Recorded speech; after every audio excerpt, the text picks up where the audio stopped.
If you come to this video for a Rachel Ziegler teardown, a Snow White and the Seven Dwarfs breakdown, that is not the video. There are other people, other channels who have been doing it, some eloquently, some not so much. Go see them. I recommend WDW Pro and George the Giant Slayer. What we're going to do in this video is we're going to take a look at our own bigotry within arguing and how this really hits how it hits really me to the bone in regards to some of this criticism. Now, as you see from the title and from the thumbnail, it is Caca Brown, be nice there, and the 7 illegal immigrants. That is one of many comments that I have seen, whether I'm on a panel or I am part of a chat, in regards to the arguments with Snow White and the race swapping, whatever you want to call it, even with Blue Beetle, Brown Beetle, Blue Burrito, Snow Brown, hitting that brown real hard, and the 7 narco traficantes. I've seen it all. So I wanted to talk about that for a second, and I wanted to thread the line of what I am seeing and share with you how really this type of dysfunctionality within a Latino family, excuse me, can also be bigoted. But let's start from my recent.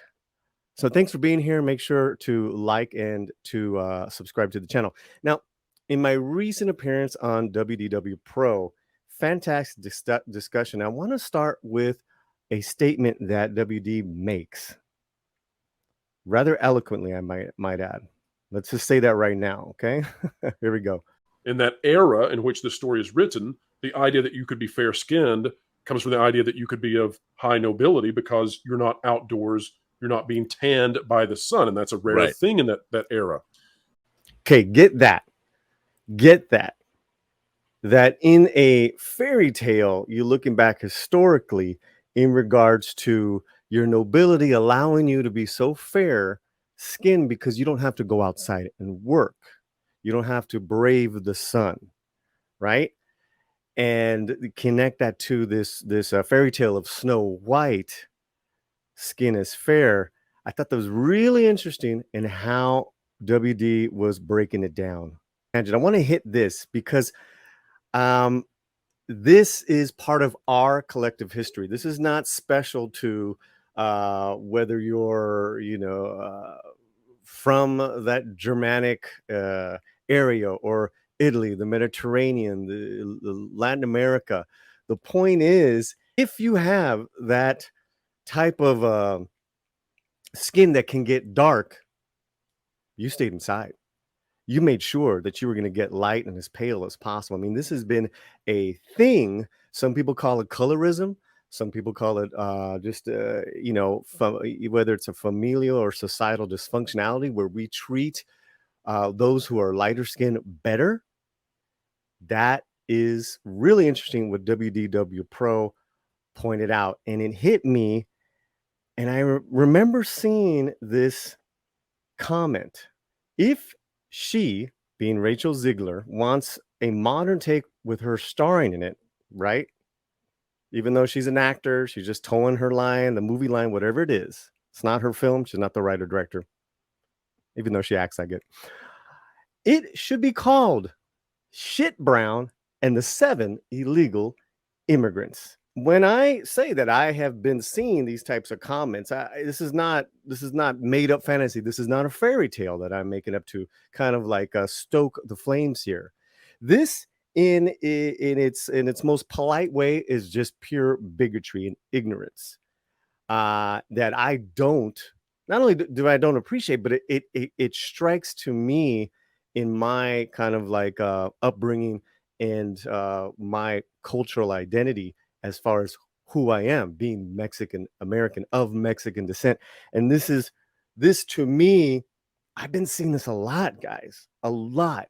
And I rarely don't say anything, but I wanted to take this moment and connect the dots here because I thought what WDW Pro brought up is right on point because we as people, just treat other people differently, whether they're even family members or people we don't know, or a king or queen, differently if they look better, if they're fair skinned, taller, than we do those who are darker skinned, those who are, shorter or, not so pretty.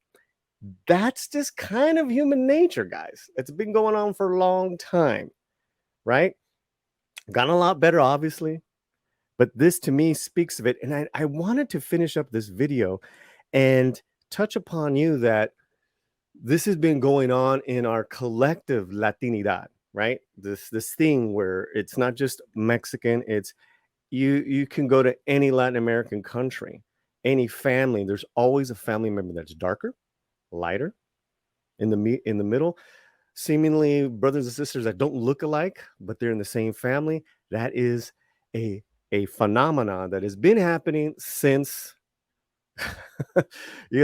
since the the however the European pioneers, whatever you want to call them, came and got down with my ancestors and created people like me. So this is fascinating, guys. And I want to bring up a passage from one of my favorite novels, and we're going to end it here.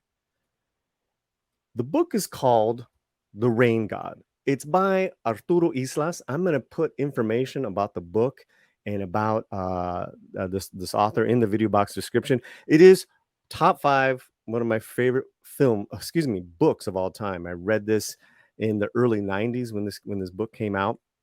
It chronicles the Angel family in El Paso from the 30s and 40s to a more modern era where the son, who is the main protagonist, is the first to go to a university outside of the state. And it's a big deal. The way this movie, I keep saying movie because it's written so well many, many decades ago. Let's bring it up, shall we? This is chapter 2. And I wanted to bring this up because this punches right to what I'm talking about. Now, we're talking about different family members of the Angel family. Tia Cuca was lighter skinned than her sister, Chona. Nevertheless, like Mama Chona, she was unmistakably Mexican with enough Indian blood to give her those aristocratic cheekbones. The two sisters liked the younger generation to believe those were of highborn Spanish ladies who just happened to find themselves in the provinces of Mexico. Their Spanish was a cultivated imitation of the Castilian Spanish they believed reigned supreme over all dialects. And they despaired that anyone in Miguel Chico's generation, because they were attending American schools, and would ever master it. And they were right. Fantastic, fantastic. I want to go to one more passage right here. The snobbery Mama Chona and Tia Cuca displayed in every possible way against the Indian in favor of the Spanish in the Angel's blood, the Angel family, was a constant puzzlement to most of their grandchildren. In subtle, persistent ways, family members were taught that only the Spanish side of their heritage was worth honoring and preserving. The Indian in them was pagan, servile, instinctive rather than intellectual, and was to be suppressed, its existence denied.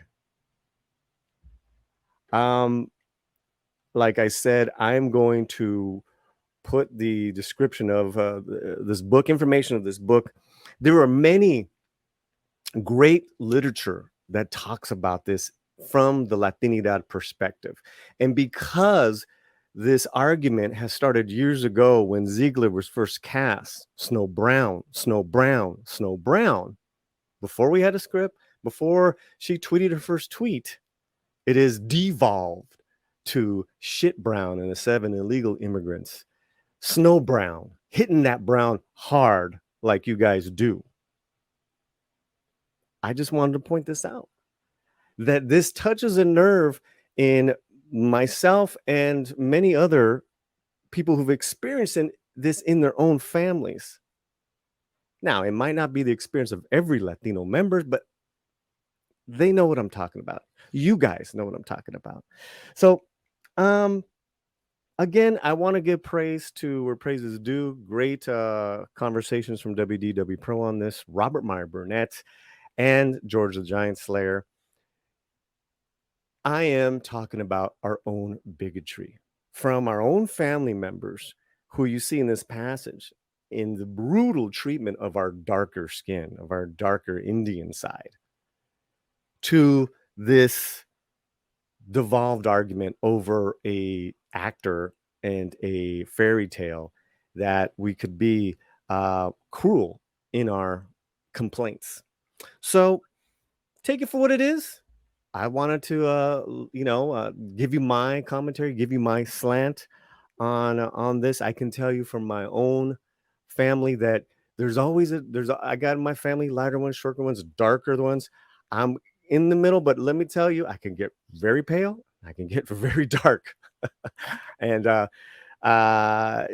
it is a funny thing on how we treat each other.